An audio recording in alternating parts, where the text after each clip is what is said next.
Good evening, ladies and gentlemen. First and foremost, I'd like to welcome you here. Just to give a brief bio and to introduce the guest speaker, we are talking about a professor of political science and international relations who has been educated all across the world. And specifically, he started his bachelor's in the State University in New York, proceeded to do his Master of Science at the prestigious LSE in London, where he did political economics. Later, again, proceeded to the Cambridge University to do Master of Philosophy in IR. And later went back to the United States, where he did his PhD in political science, focusing on international relations. And after that, he has over 30 years experience teaching and also being a consultant in African affairs and also IR. So he's had a postdoc at the prestigious Johns Hopkins SAIS, which partners with this institution. And he's also been a guest lecturer in so many institutions across the world. For instance, he has been a guest lecturer in my alma mater at the University of Nairobi, where he taught matters to do with diplomacy. As well, he's been a guest lecturer in institutions in the UK, the US, Switzerland at the Graduate Institute, which is another competing institution with the DA, and also had other assignments in Burkina Faso, and of course in Austria at the Vienna School of International Studies. He's well published, having published over 22 books, over 56 journal articles, and a revered consultant in African affairs, having been featured on the BBC, on NBC, RFI, TV5 Monde. So as you can see, we are really dealing with someone who has a vast experience and exposure on this topic. So importantly, as we discuss African issues today, he's also been really involved with African Union affairs specifically, having been in the conferences, especially, that were quite instrumental in coming up with the African Union. We're talking about the conference in Durban in 2002, and again, the conference in Lome, Togo in 2001. And before that, we also 2000. In 2000. And before that, we also had the Sirte Declaration on the 9th of September, 1999, that was instrumental in having the transition from the Organization of African Unity to the African Union. So, ladies and gentlemen, join me in welcoming a distinguished academic, a renowned scholar, a specialist and consultant on African Union affairs, none other than Professor Jean-Emmanuel Pondi. Round of applause. Thank you very much, Mr. Victor Kirima, for this introduction. I would like to tell you that don't listen to everything that has been said. He has overdone it. I'm simply a student of international affairs, basically. I'm very happy to be once again at the Diplomatic Academy of Vienna, which has become, academically speaking, for me, a second home, because this is round 19. This is the 19th year that I'm teaching here yearly, except, of course, for the COVID pandemic, which prevented us from coming here. So I'm particularly happy to be here. I would like to thank you for finding time to come to discuss about African matters, especially now when this seems to be a very important moment for Africa. One day in the university, a professor was giving back copies, and he said to a student, a particular student, he said, "Your essay is both interesting and well-written, but your mark is 9/20. The student was very surprised. How can my essay be so appreciated, and they only have 9 over 20, which is not even the average. The professor sat in silence, looking straight at the student and said, "Yes, but there's a problem. The part which is interesting is not well written, and the part which is well written is not interesting. And that's why you have 9 over 20.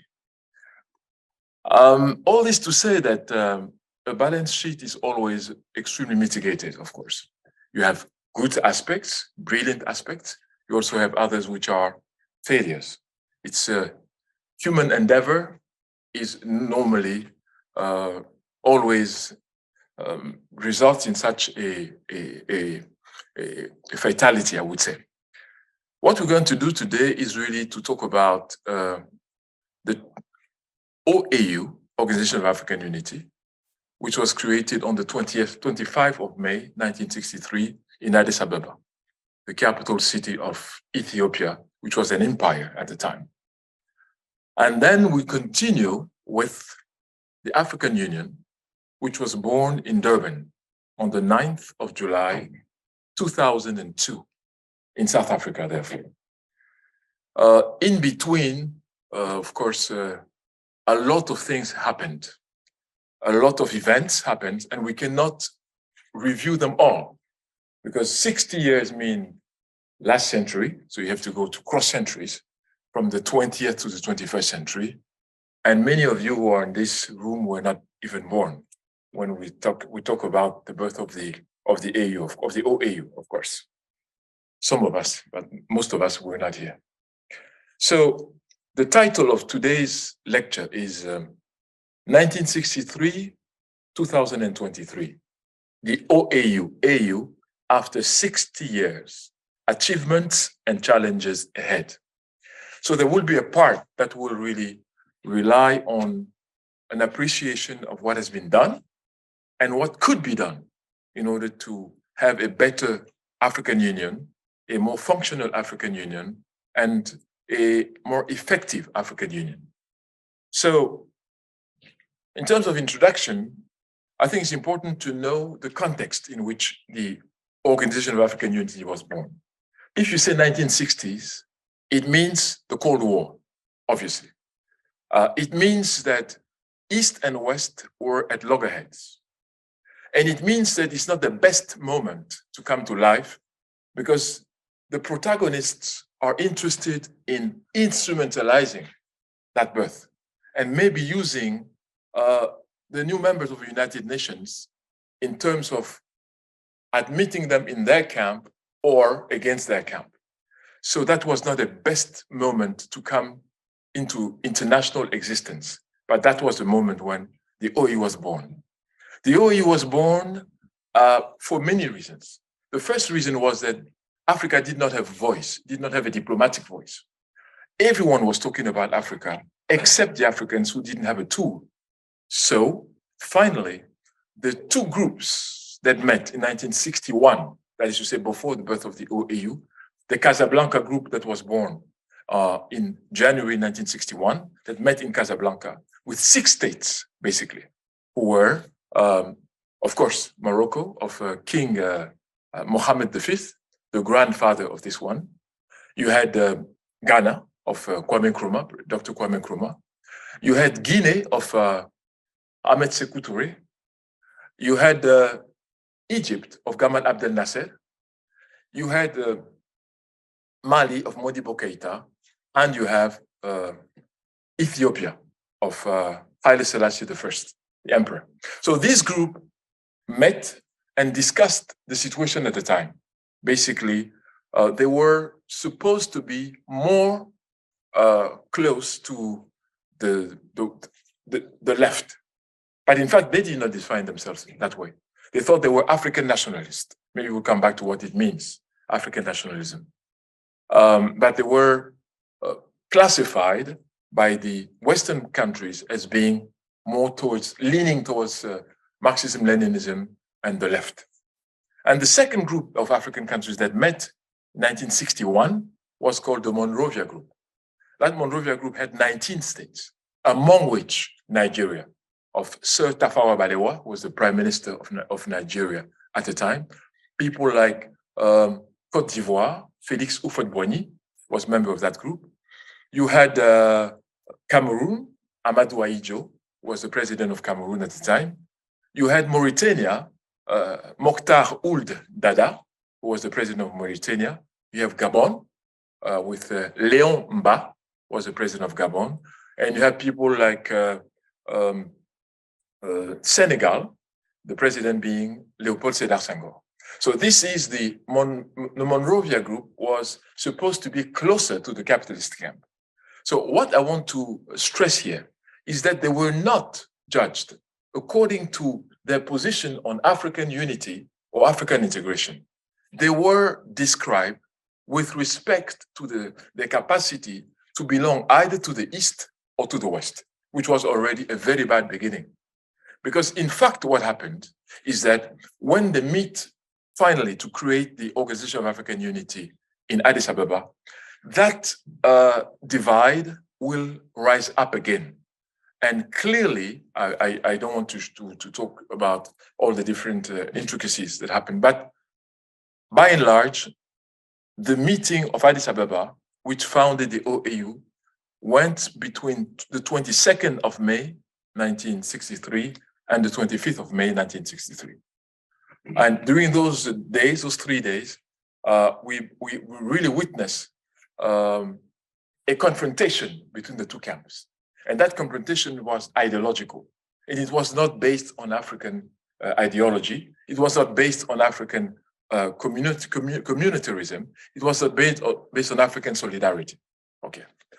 Finally, the OAU was born thanks to one person whose name was Ahmed Ben Bella, provisionally president of Algeria. When he saw that there was little possibility for the OAU to actually come to life, what he did was an extremely astute political maneuver.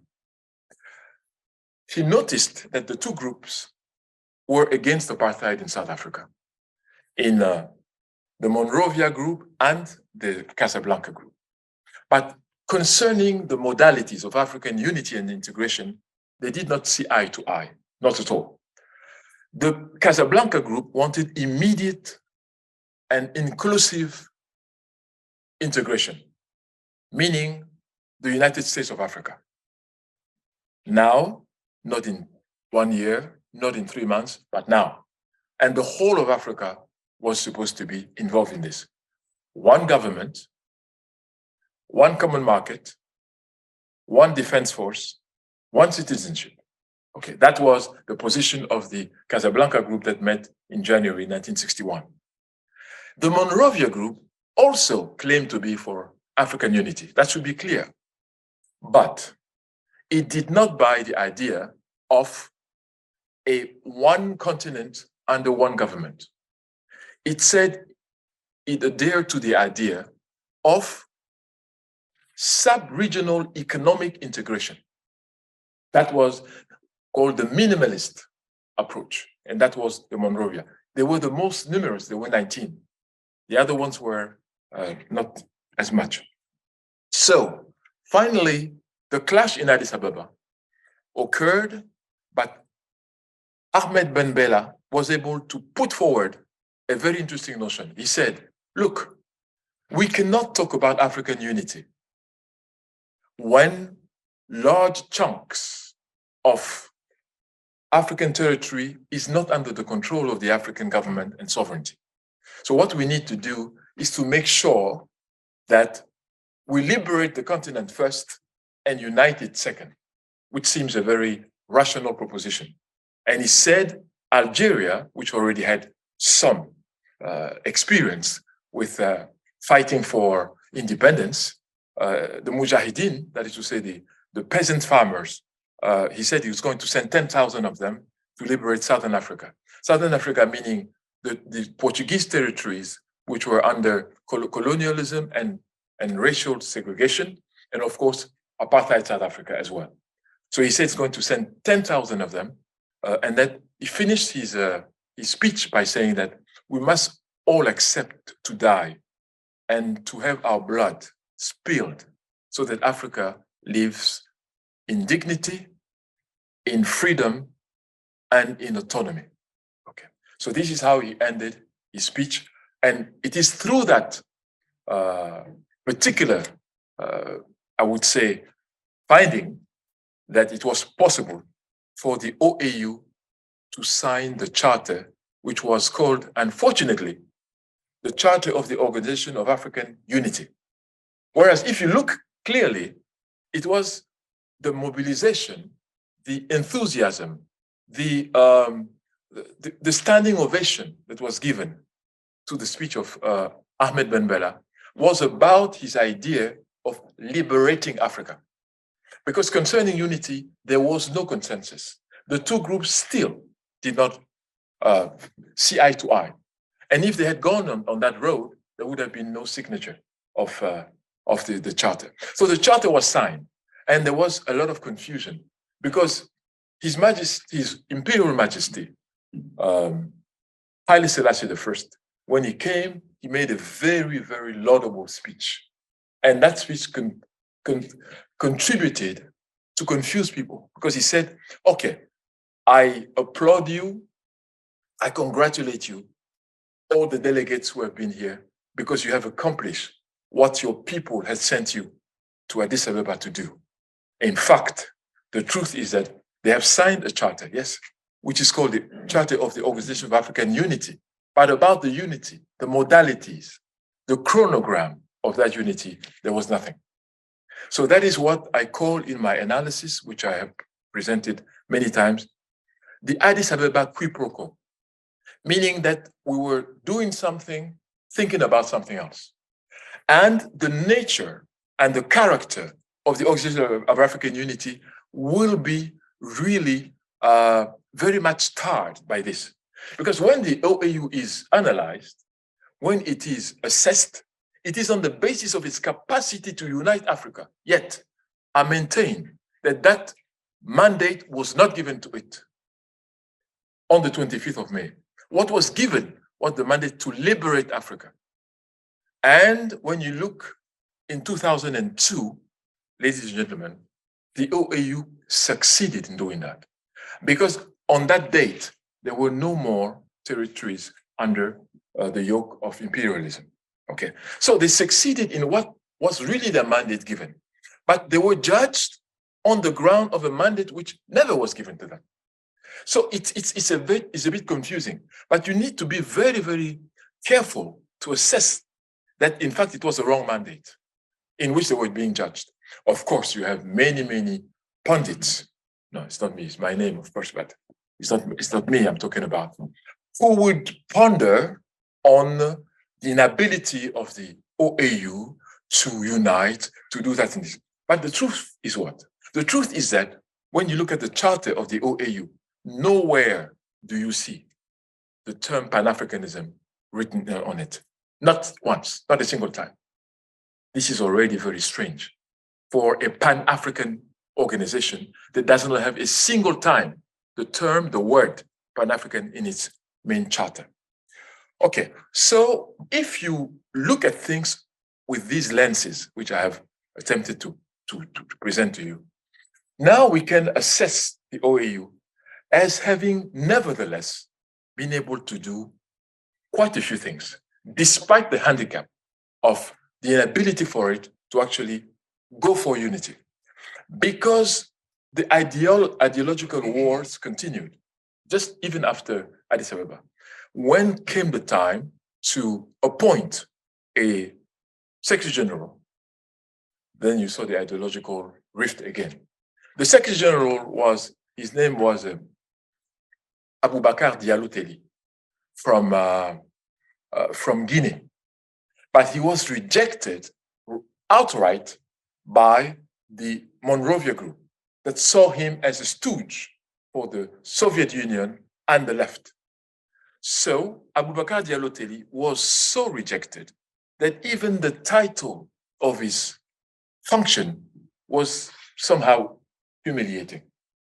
He was dubbed administrative Secretary General of the OAU, with a mandate never to overdo anything that will be political. He was asked to be extremely administrative, and that's it. But he was a very smart person, very, very seasoned administrator, having already piloted the entrance of Guinea at the United Nations at a very young age. So he was able to use the threshold which he was given, but he was able to make things advance. Okay, he was a very astute, very smart, very good Secretary General, nevertheless. So I just wanted to show that the idea of unity was not so easy to implement, because the groups which were formed in 1961 were still existing. Okay, but despite that, what were the achievements of the OAU? Now we're talking about 1963, 2002. The first thing that comes to mind, in my view, is the African Charter for Refugee. That's a very big innovation. The continent of Africa was the first, in fact, to write a charter for refugees for a very simple reason. We were in the midst of the Biafran War, 1967, 1970, which was the most atrocious war Africa has ever seen. And it is during that war that Doctors Without Borders were born. Okay, Doctors Without Borders are a structure that came out during that war, 1967, 1970. So the first really big achievement of the OAU was to be able to craft that very important document, which now will serve all around the world, but it started there. It was an initiative of the OAU. After that, we had a few benchmarks, which actually enabled the OAU to do a few things under very difficult circumstances. And one of them is, of course, that the OAU started as a political organization, whereas in Europe, it was more of an economic. The Economic Commission for European Economic Commission was really an economic one, because they could not venture into the political field between France and Germany. That was clear. So we had the opposite. We started from a political standpoint for the good reason that racial discrimination, search for sovereignty, independences, all are political subjects. And all of African countries had already experienced this. They didn't need a specific sketch to understand what they were all talking about. They had the same experience of colonialism, some of them even slavery, and so on. So they knew what subordination was all about. So the OAU started as a political structure. It's only in 1991, with the Abuja Treaty of the 5th of June, 1991, that for the first time, it talked about economic integration of Africa. Okay, so you see, we start with 1960s from the political standpoint, and then in the 90s, we talk about economic integration. Here in Europe, you do the exact reverse path. You start with the political, with the economic, and with the Maastricht Treaty, 1993, you talk about the political integration. So that's why it is not fair to compare the two. Say, okay, it's the same thing. The OAU is just a pale copy of what happens in Europe. No, it's not true. It's not true because the circumstances and the context were not the same, and the focuses were not the same. So I think it's important to understand that.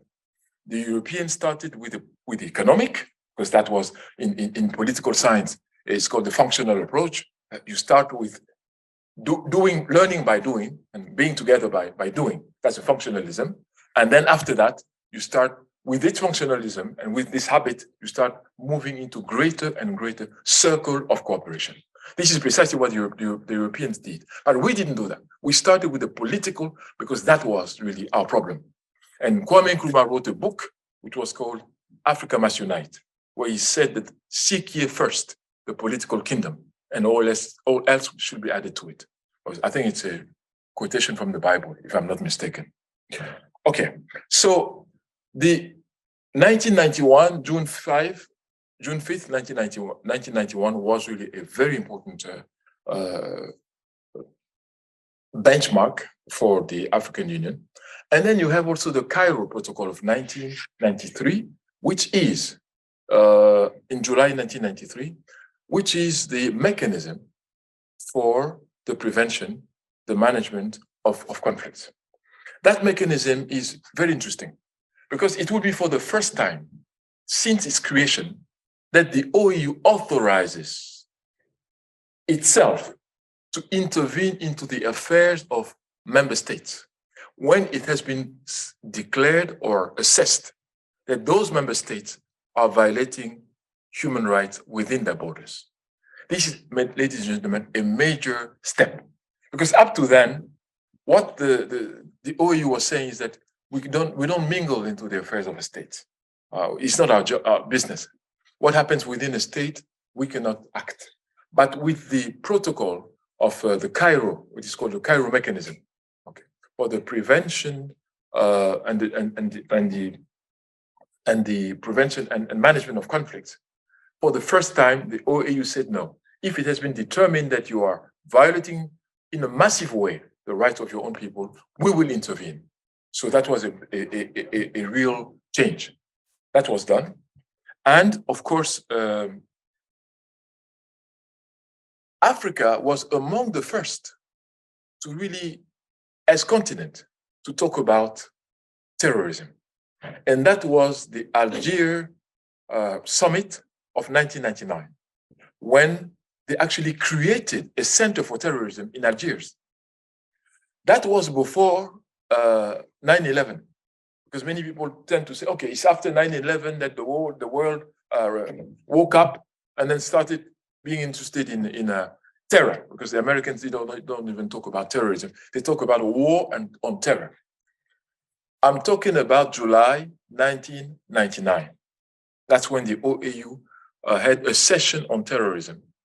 And secondly, had created a center, an anti-terrorist center in Algeria. Okay, so this may sound little, but it shows an attempt to deal with issues, even if it's not easy. Okay, so these are things which I think we can say. Of course, 1994, the end of apartheid, is a very important moment, because the OAU was in fact an organization that was apartheid dependent.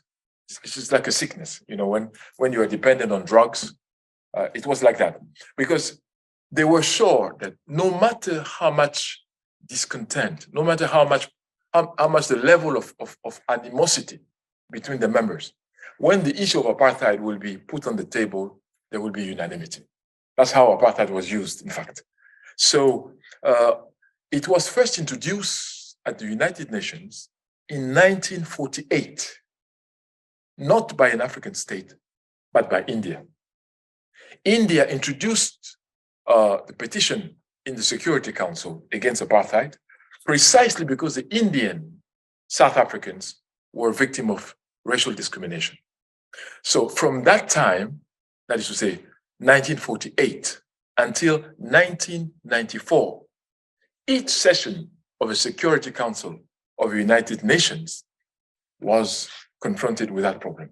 So it was the longest running file of the Security Council, which is, of course, a record which Africa has, because it's a long record. I'm not sure it's the best record we want to have, but it's true that it is a record. Okay? Another thing which happened is the 1976 Canadian Olympics. There, the Africans refused to go to the Olympic Games because of apartheid South Africa. When I say apartheid South Africa, it's to differentiate it with today's South Africa, of course. There, they refused to go. It was a very, very courageous act, because even today, when you meet some of these champions, like Gypsy Keno, whom you know, triple champion, triple world record holder, triple gold medalist, and so on. he told us that it was a heartbreaking decision not to go, because they only have 4 years to prove what they can do. You're not sure that after that you will be still in a possibility to show your prowess. So Africa accepted not to go. And it was a concerted move that actually was very well coordinated, showing a well-organized lobby not to go. If the South Africans, especially the rugby team, was supposed to go there, they said, if South Africa goes there, we don't go. And the Canadians say, okay, if you don't come, fine. But the games will be held nevertheless. So these are, I think, interesting points that one can of course bring up.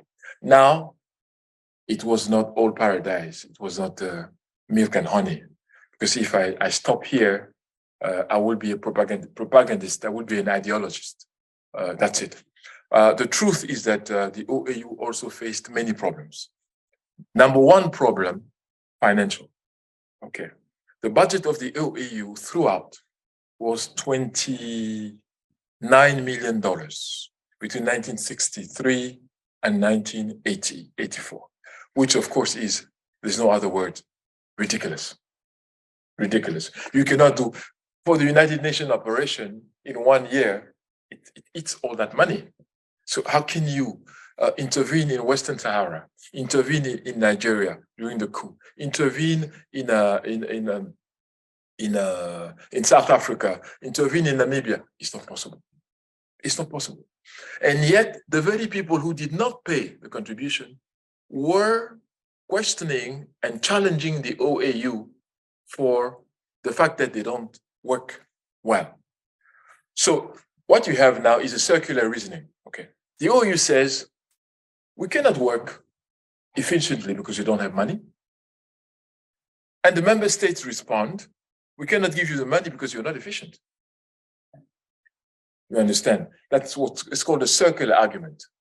And I think President Alpha Omar Konaré, who was the first president of the AU, was courageous enough to break that circle by giving an acceptable level of budget for the AU today, which is quite honorable, which cannot be compared to what we are saying we saw in those days. Okay, so finances were really a problem. Today, finances are a problem in a different manner, but we'll come back to that. Okay. The second problem of the OAU was the fact that it was not given really the tools to deal with very serious problems. And therefore was always relying on the United Nations to come to the rescue of the OAU. So it became like some kind of reflex. We will not do it, but we know that the United Nations is not too far, and they will come. You have this same thing in Sudan. You have the mixed peace missions in such places. So I think they make the OAU the weaker partner, basically, and even comfortable in that particular role, which is not good. And of course, problems of corruption, because which have created some kind of distance between the leadership of the OAU on the one hand and the people of Africa on the other. The OAU have been perceived by them, rightly or wrongly, I'm not here to judge, as a club of people who drink champagne and caviar, and it's a talk show. What they do is talking, after that, nothing follows. So, okay, that is the image that has been carved. It is partially true, but it's not entirely true also, okay? As I said, they were able to do a few things. But when you have prejudices against an organization, of course, it's a problem. And one of the problems of the OAU was that it didn't have a communication strategy. It had an information strategy. Informing and communicating are two different approaches, okay? When you inform, you say, today we did this at this hour. We saw this person, he told us this. That's information. But communication is a strategic tool that wants to lead you from point A to point B and wants to enroll your followers towards a certain direction. So it means some strategic thinking. And the OAU has not done that for a long time. It was just informing people. And in fact, in a very, very, very haphazard manner, not very well organized. Okay, so by and large, the OAU was not supposed to have lived that long because an article was written the first week met in Addis Ababa. And the title of the article was Birds of Different Feathers Get Together in Addis Ababa. You will agree with me that that's not a very optimistic title. And then the content of the article was that how can people who don't even shake hands with each other talk about unity and integration? It was Newsweek. It was the week the OAU was meeting in Addis Ababa. Newsweek produced that article, and their conclusion was that if that organization lasts more than a year, it will be already a big triumph. Okay, the truth is that the OAU has lasted between 1963 and 2002 and has held all of its head of state meetings except one. The Tripoli meeting in 1982, which was never held because of a lack of quorum. Okay, the 3/4 or the 2/3 quorum was not attained in Tripoli, and therefore it was not held. It was already a premonition, maybe, of what would happen later, precisely with Libya. Okay, but that was the only heads of state and government meeting that the OAU was not able to convene. And I think that for an international organization, kudos to the organization, especially when they are reputed for being a bit laxist and a bit inefficient and so on and so forth. But they were able to do that. Okay, so I think we can stop at that as far as the balance sheet of the Organization of African Unity is concerned. Now, as we move towards the third millennium, it is obvious that the world that saw the OAU come to life had already vanished. It's finished. You didn't have these two pillars which were holding the world. One had crumbled. Only one remained. You had also new actors. In fact, the ones that were troublesome in the early 60s became the main actors of the OAU later, meaning Algeria, meaning South Africa, of course. So the environment had changed, the rules had changed, the actors had changed. So there was a need for a new juridical apparatus and a new philosophical, I would say, structure and of thinking. So that's what happened. And the first person who actually can be credited with the creation of the African Union is, without any doubt, Muammar Gaddafi. I know that Muammar Gaddafi is not very popular in the north here, I know.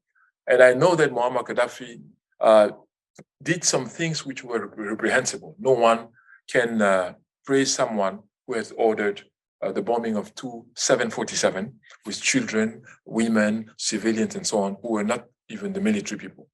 Nobody can support that. And nobody, under no stretch of imagination, can pretend that it was a good thing. So he has a very bad reputation here. But let me tell you that even with Africa, Sub-Saharan Africa, he started very badly, because he started with a war against Chad concerning the Aouzou Strip. And after that, we became friends. And he invested heavily on African economic joint ventures. And I mean heavily, to the tune of billions and billions of US dollars. We cannot ignore that, even though some of our friends in the West and the North say, okay, he's a bad man for us, therefore he's a bad man for you. We said, no, he's a bad man for you, surely. We don't doubt that. But we have no grudges against him after the Aouzou trip, when Libya lost the international dispute, which was taken to the International Court of Justice at The Hague, and it lost, and it was sanctioned. And finally, they accepted that they had lost that case. So the first person who was determined that the OAU should change and get a new face was him. And the date is very simple to remember. It's the 9th, 99, as Victor said. Okay, that was the Sirte meeting and the Sirte declaration. What he did was that the meeting couldn't have held. Why?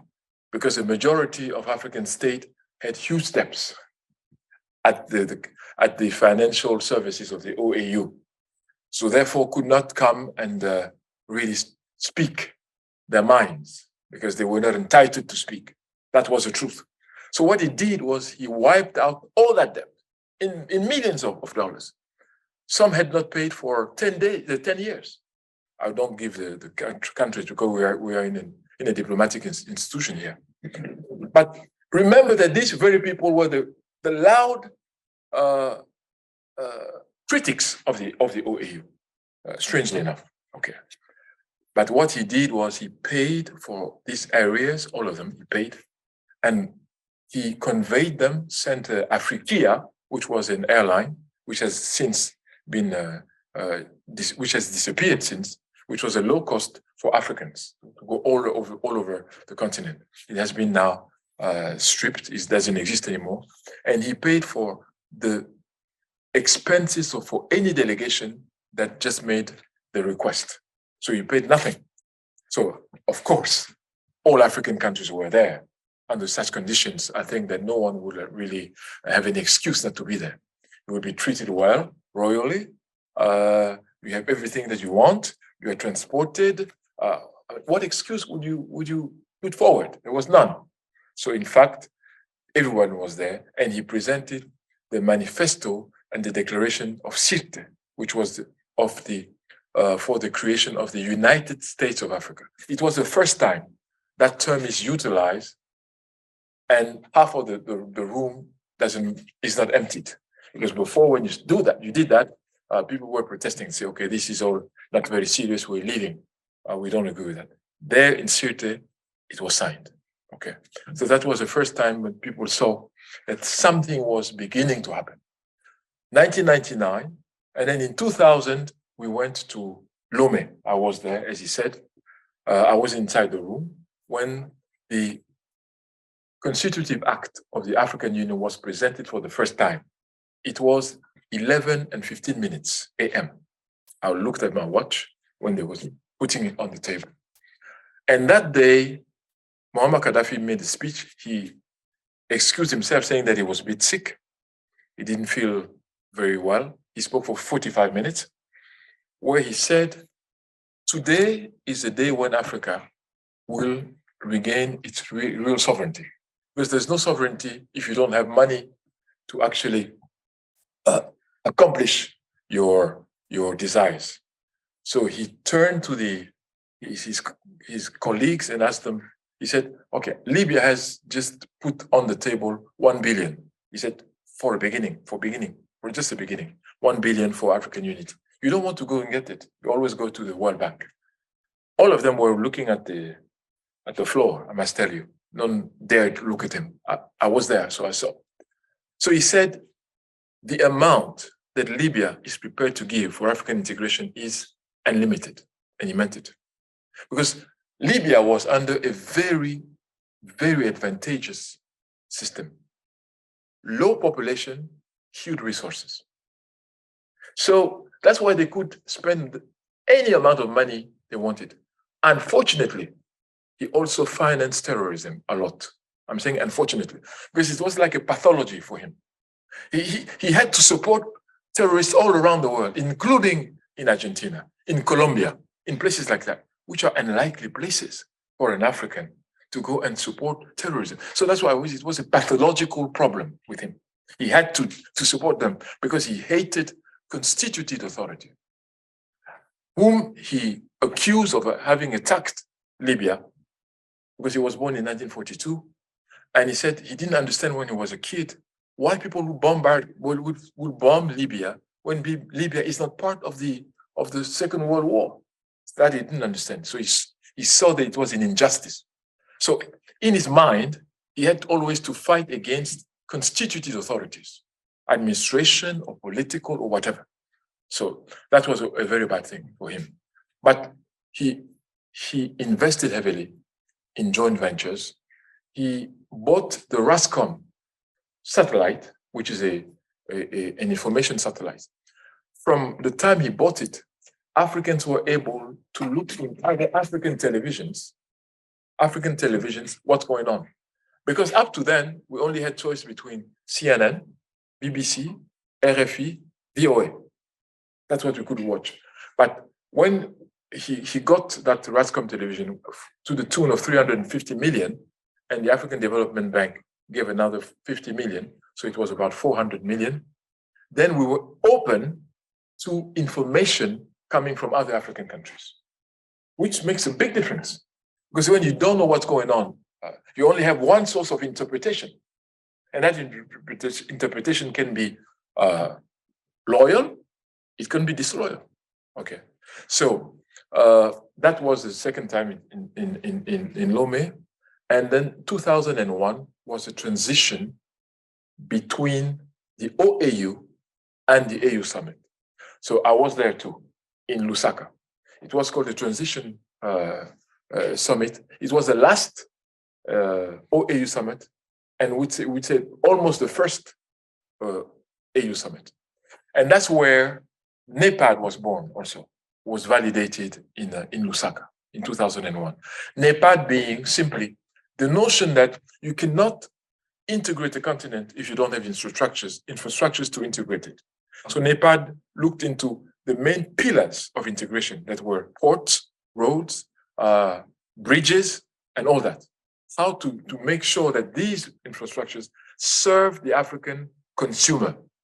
Because there were some of them, but serving the export industry, going into the hinterland towards the ports to carry goods. That's it. It had nothing to do with the African consumers and the African needs and services. Okay, so now NEPAD was looking into that. So 2001 was that. And again there, he spoke lengthily this time. Muammar Gaddafi spoke a long time, and I don't know what happened, but there was a power failure. I don't know whether it was intentional. There was a power failure for about half an hour, but it didn't prevent him from speaking, even in the dark. Okay, so 2002 then was the birth of the African Union in Durban. It was symbolic because most of the efforts of the African OAU really were focused on the end of apartheid. So it was just befitting that the rebirth of the Pan-African organization should be there. In 2002, Nelson Mandela was still alive. Let's say the apartheid regime had died in 1994. And these were the times when Africa was really starting to become grossly speaking, an important actor. Okay, so 9th of July was the birth of the African Union. Now the African Union will leave behind the Charter. And the constitutive act of the African Union is a new, I would say, the new operational document. Okay, what is the difference between the two? First of all, the name. The constitutive act is more dynamic than the Charter. It shows also more involvement of the people who actually drafted it. The major things that strike one is the tone of the Constitutive Act. It will include the rights of women and the rights of children as major rights to be cared for inside Africa. You didn't have that in the Charter. New institutions will be also put there. Pan-African Parliament, which did not exist before, the African Court of Justice, and peoples, okay? Human rights and people's rights. The commission will be there. And you understand the fact that they insist on people's rights means that the African approach to human rights is not individualistically oriented. It is communally oriented. And I think that is one of the major differences between Europe, let's say the North, Europe and America, North America, and us. You here think that individual rights are preponderant. We don't. When there are two cases, one that deals with the community that has been have grievances, and the human and the individual, there's no dispute. The rights of the community come first. In our mind, in our culture, in our way of life, the community comes first. But here it's not the case. It's the individual that comes before the community. Okay. So you find that in the Constitutive Act. You also find the Council of the Wise. Okay. That is reminiscent of traditional Africa, where wisdom was equated, rightly or wrongly, with old age. If you're advanced in age, you're supposed to be wise. The reason being simple, because people were dying at an early age, like 30s and their 40s, they were dying. So when someone reached 60s and 70s, he was an asset, and he was really a monument for the history of that community. So nothing could be done in that community without that person being present and validating or invalidating, saying that this is the way it was supposed to be or is not supposed to be. So is it someone you cannot push aside? He's there, and his place is absolutely central to the life of the community. Okay, so the Council of the Wise is there. Has been added. Okay. The Peace and Security Council did not exist in the Charter. It will be central in the architecture of peace and security of the African Union. Please note, it's peace first, security second. Okay. The United Nations has a Security Council, okay, which is supposed to bring peace. But we put the peace first in a very clear and unequivocal manner, peace. But the doctrine and the strategy of Africa is precisely to have preventive measures so that peace prevails and war doesn't break out. Sorry. Okay. So the idea is that everything should be done so that there is no war coming. Because if there's war, they recognize that the Africans don't have the possibility to contain it and to finance it. So the position and the strategy is to make sure that you don't get to that point where war erupts. Okay, that is really the doctrine of the Peace and Security Council. That's why every working day, there's what they call the situation room in Addis Ababa. Some of you have been there, and you see that every day they look at potential trouble, already erupted trouble, or preventable trouble, and so on. Every day they do that. Okay, but I will not. Just remember that there is these are structures that did not exist in the charter. Now, what is really very new is the financial structures. Okay, the financial structures would be very annoying, strangely enough. The IMF and the World Bank will not very much appreciate that. It will appear clearly that they were not in favor of that. That is the African Central Bank, which is located in Abuja, the African Investment Bank, which is located in Sirte again, and the African Monetary Fund, located in Yaoundé, in Cameroon. Okay. These three institutions are the symbol that henceforth the Africans will not be satisfied with just begging. Okay, we have our program, but we rely on you. We hope that you'll be able to manage it. So that was the signal that henceforth we would like to manage our own. And that's where Libya was central, because Libya was able to actually finance all these, even by itself. You know what happened, of course, on the 20th of October, 2011. Okay. This is not by coincidence, according to me. Okay. It was done in a very careful manner. So the African Monetary Fund was supposed to open in Yaoundé. And the person who tells me that is the focal point of this. He's a professor of economics, monetary economics. Okay. He was in charge of receiving the money which was already coming.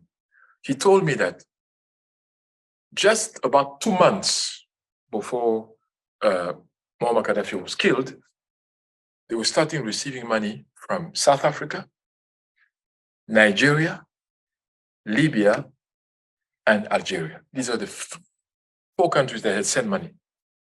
16 billion for Libya, US dollars.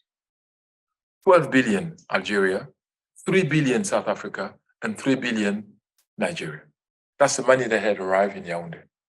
So now they were starting to see how they will organize the opening of that African Monetary Fund. It was never to be, of course, because that was like an attempt on the viability of other structures whose role was precisely to deal with Africa on the financial matters. So it's important to understand that. So these were in the new Constitutive Act, did not exist in the old. So the Constitutive Act has been going on. The African Union has managed. Now its budget is 300 million, not 26 million. Okay. And I think it's more honorable. It's not as big as the neighbor next door, that is the United Nations Economic Commission for Africa, which is also in Addis Ababa. Because in the time past, most people who were at the AU or the OAU dreamed of one thing, crossing the street and go to, which is not a good state of mind to serve Africa. When you say, okay, at the next available opportunity, I'm gone. That was really their mindset. And now, thanks to Alpha Omar Konaré, the first president of the AU Commission, he was able to force the member state to accept a much higher level of budget because he himself was a president. So he was a no-nonsense first president of a commission, telling them that I know you, we know each other very well, so you will not joke with me and I will not take anything lightly from you. So he was able to impose that.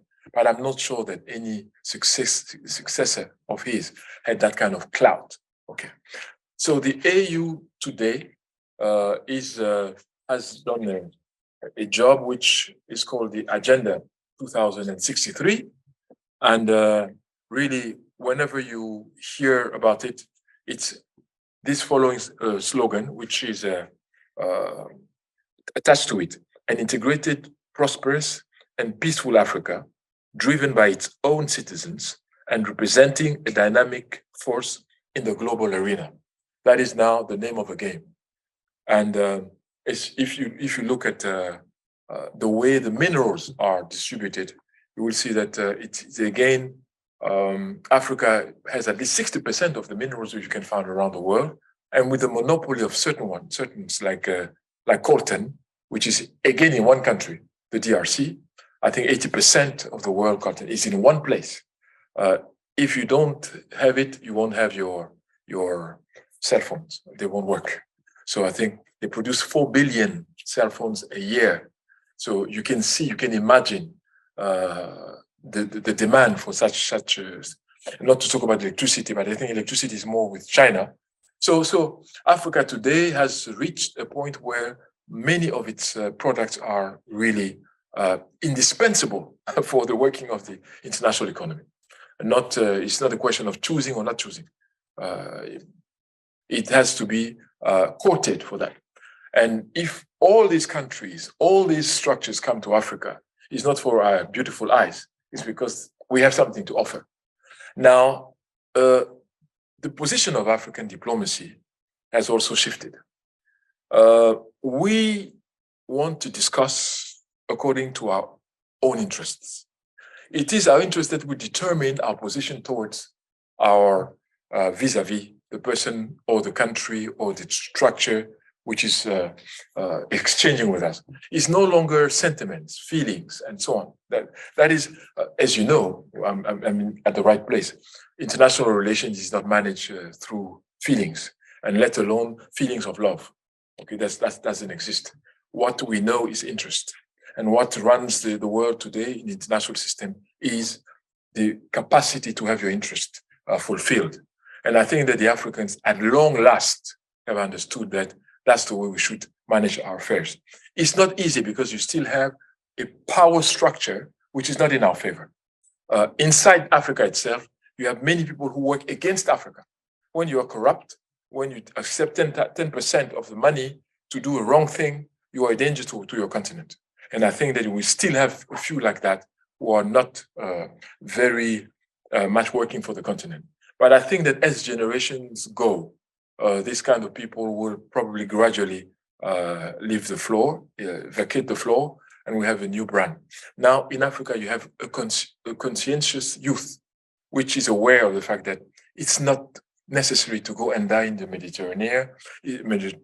Mediterranean Sea. It's not necessary to go and die in the desert. What happens is that we have the riches, the wealth inside. The question is how to transform it inside Africa, not to transform it outside of Africa. So what we ask the northern countries is to understand that things are changing. Things are changing. And I want to finish my talk by saying that we are facing the problem of a drummer and a dancer. Okay. The drummer has a beat, has a pace, but he has changed the pace. And now he has increased the pace. The rhythm is different, but the dancer is still dancing in the old pace and the old rhythm. That's how we see things. So even the way you analyze the situation, to us, seems a bit anachronic. We don't understand that. Even some of the vocabulary which is used in the North to portray the situations which we live, we still see clearly that there's something missing there's a gap in understanding what's going on. We are at another step. That is to say, the way Africa is perceived today here, and when I say here, I mean the global West, is very different from how we perceive ourselves. And I think that gap may be a problem if there's no communication. Because many of the things, for instance, when the United States Senate, what is Congress? That is to say the House of Commons and that, not the House of Commons, the Capitol Hill, when they took that threatening decision, telling us that if we don't vote this, I mean, this is laughable. Everyone was laughing in Africa. Said, where are we? I mean, who is he talking to? Who are they talking to? We're not members of the United Nations citizenry. The Senate of the United States should write and give orders and injunctions to the United States people and citizens, not us. And you see that at the second vote, people voted the same, showing that it had no effect. So if they try to use the bully tactics, bully politics, I'm afraid the time for that is no longer the order of the day. Please, let's negotiate, let's talk, and let's see that everyone has a win-win situation. That is good for you, it's good for us. You will be losing in the beginning, it's true, because the advantages which were yours at the time will no longer be there. But in the long run, it will be a more equitable world, and everyone will be in some kind of equilibrium. Nobody has any interest in having an impoverished Africa. Nobody. And a country where there's no food to eat and so on is to the advantage of nobody. Because if there's a place where we should have plenty of food, is Africa. But the system which we have is a system where you produce tea and coffee. You don't eat tea and coffee. I mean, my Kenyan friend is here. I don't think that you eat tea and coffee. No, what we need to produce is the food which we eat on our tables. So it means that it's a whole different ball game. We need to do that and to understand that a prosperous Africa makes the world an easier place to be. Okay, so I think I've talked a lot. Thank you very much for your time. Thank you.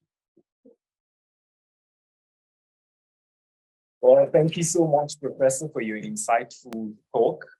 We will all agree that this is a really timely talk at the time where we are seeing a rejigging and a revamping of the world, and especially of the global order. I mean, just recently we have seen the African Union also being incorporated in the talks to incorporate it in the G20. So this is actually a sign that Africa is playing a more significant role in world affairs. So in the next leg of the session, we shall take questions from the floor. So if you have a question, we shall take them in threes, and then Professor will answer, and then we shall take the other three after. So the floor is open for questions. Yes, Emmanuel. And kindly please introduce yourself and tell us what you do, and then proceed with your question. Thank you. I am Emmanuel Pondi, a master's student over here at the DAfrica. Professor, thank you for your insightful lecture or presentation. My question is, I'll just make some analogies before I come up with a question. We all know, like, one of the main objectives of colonialism was more economic. And after colonization, most of the African countries or the colonized countries, even when the Europeans were leaving the shores of Africa, left a parting gate, which is new colonialism. And as a result of that, most of the colonial territories became highly dependent, even after colonization, on the Western countries. And this problem can be solved only by political means. I think that was the reason why the Casablanca group and also the Almighty Messiah in Nkrumah was calling for a political unity at that time. My question is, you made mention of the provisional Algerian leader in May 1963, his speech he gave to the OAU. That's where this convinced most of the African countries to even sign the charter at that time. And the intuition behind it was not basically a total unity, but rather a liberation of Africa. But looking at what the Casablanca group were preaching at that time was one flag, one security, one currency, and everything, and which could be determined as the ultimate unity at that time. So my question is, do you think it was a better justification to do away with what the Casablanca group were thinking and go and align to what the Algerian leader even suggested at that time? Okay, thank you for your question. Next, yes, please. My name is Rafa Rida. I'm a visiting research fellow here at the Diplomatic Academy. Thank you very much for this very, very informative presentation. I really learned a lot. And honestly speaking, I have to say that I was listening to you through the prism of my discipline, which is European Union and European integration. So from the very beginning, I totally agreed with you. Like, I mean, that there are so many differences and the context is different and everything, almost everything is different between the two unions, the European Union and the African Union. But when in the process of listening to you, you wouldn't imagine how many also similarities, also differences I identified, which are so interesting. But this way we may leave for bilateral discussion later on. What I would like to ask is about this functional integration, because you said in Africa everything starts with the political dimension, whereas in Europe everything starts with the economic dimension, with which I partially agree. But would you say, is there any potential in Africa for this functional integration because I do not think they're in competition. They're just two sides of the same medal. And the European integration proves that, you know, this is quite a solid fundament, finding a common ground, common interest. And do you think in Africa, you know, in a much complex system, much more diverse economic system and more complicated, is there any such a potential common ground, you know, to make very minimalistic at the very beginning process of economic integration that would, I don't know, some custom union in some sphere that would spill over and in a kind of snowball effect could evolve into a big economic integration?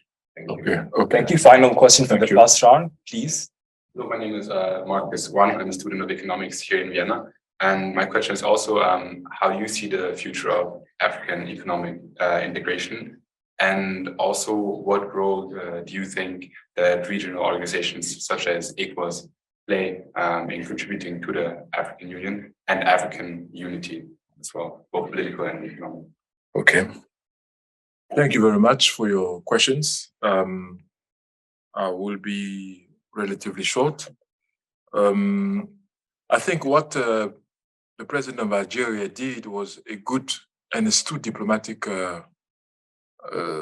stunt, basically, because he saw that they were opposed, the two function, but only one point in which they were agreeing. That was apartheid South Africa and racial discrimination and so on. That's why he actually insisted on that, and they were able to sign. I think that was it. That's what he did. He was able to save the day because the charter was signed. But as I said, it didn't solve the problem. Is there a common ground for economic integration? I think, okay, I'm not certain. The African Union, and before that, the OAU, has given enough weight to economics as well. ECOWAS was created precisely as an economic structure, with the colossus being, of course, Nigeria. Nigeria today is 200 million almost inhabitants. It's huge, and you have Côte d'Ivoire, so on. But Nigeria is really but you cannot have successful economic structures with failing political structures. I think that the two go together, and you are right. They should not be opposed one against the other. I think they complement each other. Yes, but I was just simply talking about the sequencing. We started because of a context from a standpoint. You here started because of a context from another standpoint. Okay, and but at the end, you were able to integrate both dimensions. Maastricht was political, but it was but for us, we still have problems with the political structure, which is very much dependent on an ideology which is not our own. The real ideology of Africa is Pan-Africanism. But Pan-Africanism is not an ideology which is very rigid. Anyone can interpret it the way he wants. That's the problem. You have people who are cultural Pan-Africanism. You have people who are for economic Pan-Africanism. You have people who are for historical, and even you have messianic Pan-Africanism. Or someone like Bob Marley, or yes, because that's what he was doing. He was considering Ethiopia as the place of redemption. Okay, and they were saying that Haile Selassie was a prophet, which of course he didn't accept that himself. He said, "I'm no prophet. I'm not a prophet." But they said, "Okay, no matter what you say, you are a prophet." So there are many dimensions. When people have been enslaved and so on, they have a need for spiritual fulfillment, I think. So all that is in one word, Pan-Africanism. So that's why it's very elastic. It's a concept that people use according to what they want to understand. But it's really the basis. Now, economically speaking, in the last decades, Africa has made great strides. The amount of people who are in the middle class is rising in Africa. Yes, and the youth of Africa today they are about 600 million youth below 20, which means that they are either going to be a problem or an asset. It's one or the other. And what stands between the two is their educational system. If they are trained as people who should wait for others to come and help them, we are doomed. That's it. But if they are trained as people who must rely on themselves, work for themselves, produce the added value, then Africa will move forward. So it depends.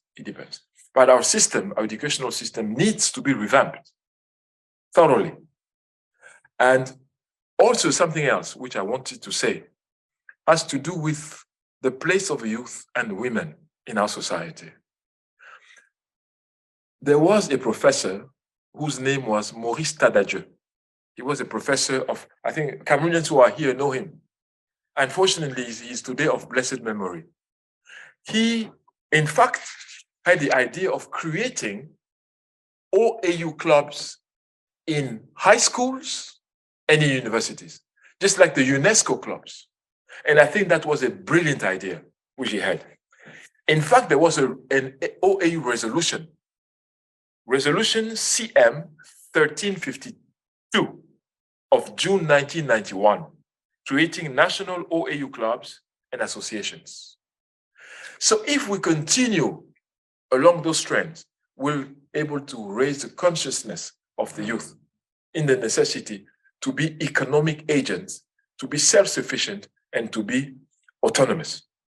So I think one of the ways is to revamp these the OAU clubs, AU clubs, and the AU youth associations, so that people are involved, they know what Africa is all about, and they know that the whole of Africa is now the consuming area. So it's very important. And of course, we cannot not talk about the free trade, which is the order of the day today. And the African, African continental free trade area today is really what people should concentrate on, because it is the hope of Africa, is to have it well managed and to lift Africans out of poverty. So I think from economic standpoint, that's what I had to say. Now, ECOWAS, I think I said ECOWAS was very solid. 1975, I think it was ECOWAS. But today, ECOWAS still stands as an important economic structure. You can go from Lagos to Dakar with your ID, which shows the level of integration. The other part of Africa, which is so well integrated, is the East African community, where you can go from Nairobi to Kampala to Dar es Salaam without any problem. But in Central Africa, I'm afraid I don't have such good news for you. Okay, I went personally to Gabon, Yaoundé, Libreville. I had 17 checks, 17, and I had a big car, big 4x4. Can you imagine if I had a small? Maybe I would have 25 checks and things like that.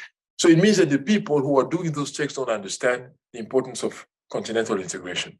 So there's a need to train people as to the extreme importance of letting people circulate, goods, services, and people. Yes. Okay. We shall have the next round of questions. So yes, at the back. My name is Khalid. That's student here, Ethiopian Canadian. The question I want to ask today is pertaining to the African Union and its diaspora. I know there's a civil society and diaspora department within the headquarters, and the diaspora is recognized as one of the structures of the African Union. Yes. But it's still, even though we are an asset, like Rope's diaspora, we are an asset to Africa, and there's a willingness to help build nations, help build our state economically and politically, but there's a lot of hindrances, there's a lot of gaps between the diaspora and helping out back home. So my question to you, as someone who is familiar with the African Union, what steps should the African Union take with the governments and the governments in recognizing and also encouraging the diaspora to build Africa? Because we are a strong asset and we deserve to have as much rights and as much access as foreign investment. Sure. Okay, you answer your question and you ask your question and you brought an answer to it. So if I were a lazy professor, I would say, I validate what you said. In fact, the diaspora is recognized by the new Constitutive Act as being the 6th region of Africa. So it's official. Africa has six sub-regions, but when you're in Africa, it's 6 regions. And the 6th is the diaspora. And I think it's a good advancement already to recognize that and to have it clearly stated, as is the case now. Now, the question is, when you look at the revenues that go into Africa, the revenues brought by the diaspora and Africans who live outside of the continent are bigger than aid or official aid. Is bigger. So it means that we should give more more importance to the role of a diaspora. And in fact, we don't do that. Because when we have contracts with foreign countries, we should automatically, that's a proposal, make sure that the diaspora is included officially, because they are both from there and from here. When I say from here, I think that I mean Yaoundé. Okay. I mean, they are both from outside of Africa and inside of Africa. Okay, so it's important because they have that kind of sensitivity, which people who did not grow there don't have. And they know what can be done, what cannot be done. What is the real necessity of a people, that they know. And the people who don't live there are not necessarily credited with that knowledge. So I think that we gain by introducing them, incorporating them formally as actors in the cooperation game. They should be there.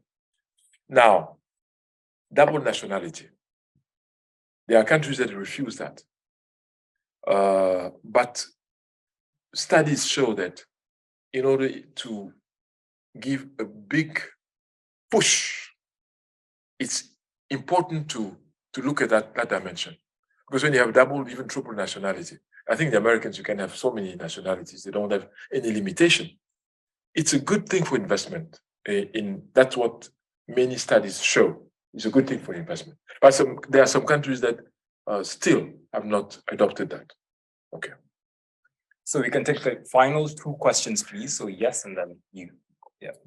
Go ahead. I think I have another question. You mentioned NEPAD when you talked about Lusaka and the role of the New Partnership for Africa's Development, NEPAD, yes. And you talked about the importance of the African Union in facilitating maybe infrastructure, like transnational or infrastructure developments. And I just wanted to know what you think is the role of the African Union today in facilitating transnational projects in infrastructure. And do you think they're doing a good job? And what do you think needs to change? Okay. Okay, that question is a bit tricky because it depends. It's clear that NEPAD has one main objective, is to make sure that infrastructures that are in Africa will stimulate and accelerate the integration of a continent. Meaning, even the way the roads are conceived, the trans-African highways, which were there already in the 1970s, but were never implemented, now have come back to life. The bridges, roads, all that. Because the roads that were there, as I said before, were not designed for African integration. They were not designed for that. So I think that they rely on what is called the RECs. Okay, the RECs meaning the regional economic communities. They are the ones which are responsible for the actual implementation in the name of the African Union. So the African Union does not directly deal with that.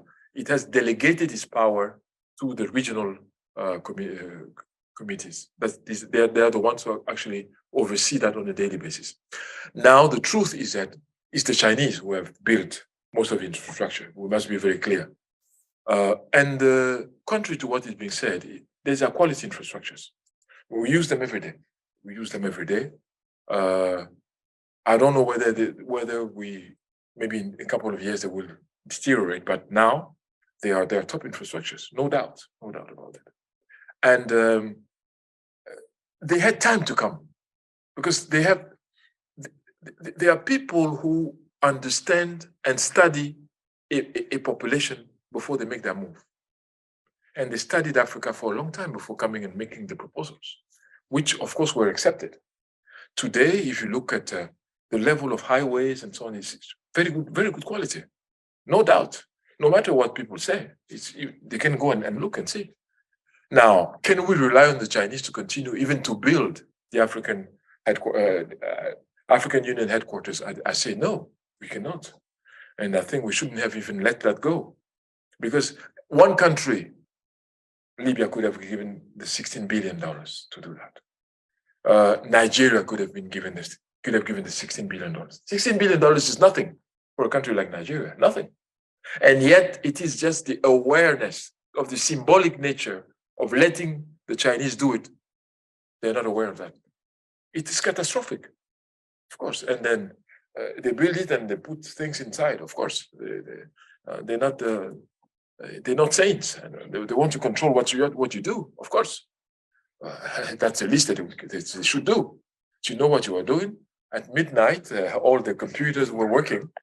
So the guards thought that they were dreaming. Maybe the computers were reporting things that were happening. Okay, so it means that we are unconscientious. It's not normal. So there are things which symbolically should not happen. The same with the financing of the African Union, which needs to be reviewed as well. That I participated myself. I was part of the commission or subcommission that looked for the alternative ways of financing the African Union. What I saw was unbelievable. It is African countries themselves that are blocking that. Therefore, I would not name them.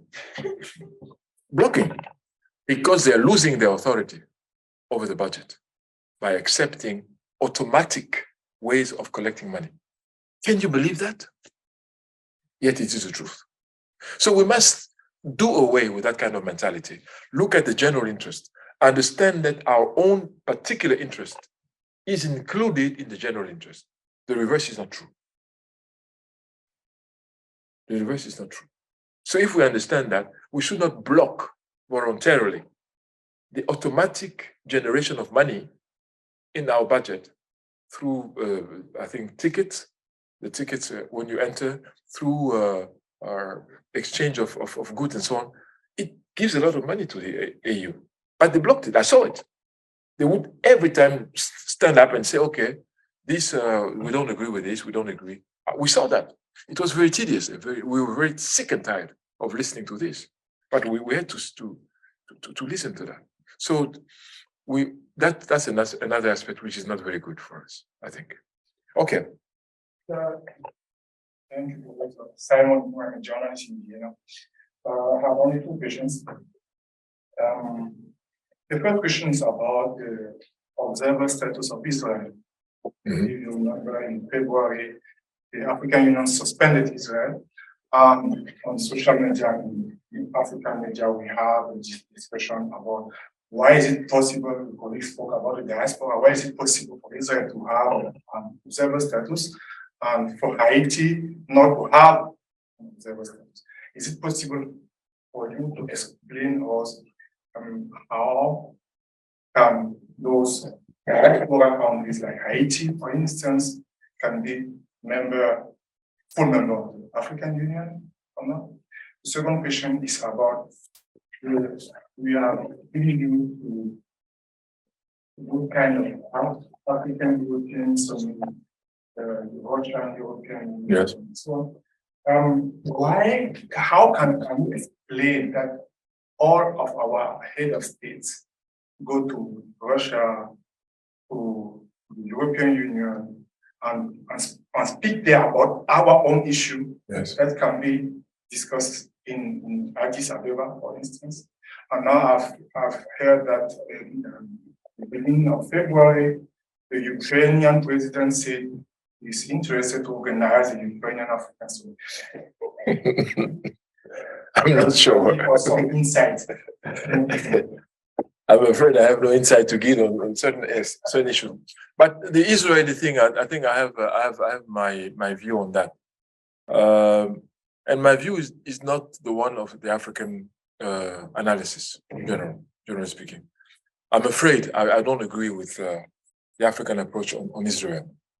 And I think when you are a professor, you must stand to what you think. You must not go because you go with the flow because you think that's what people want to hear. My question is very simple.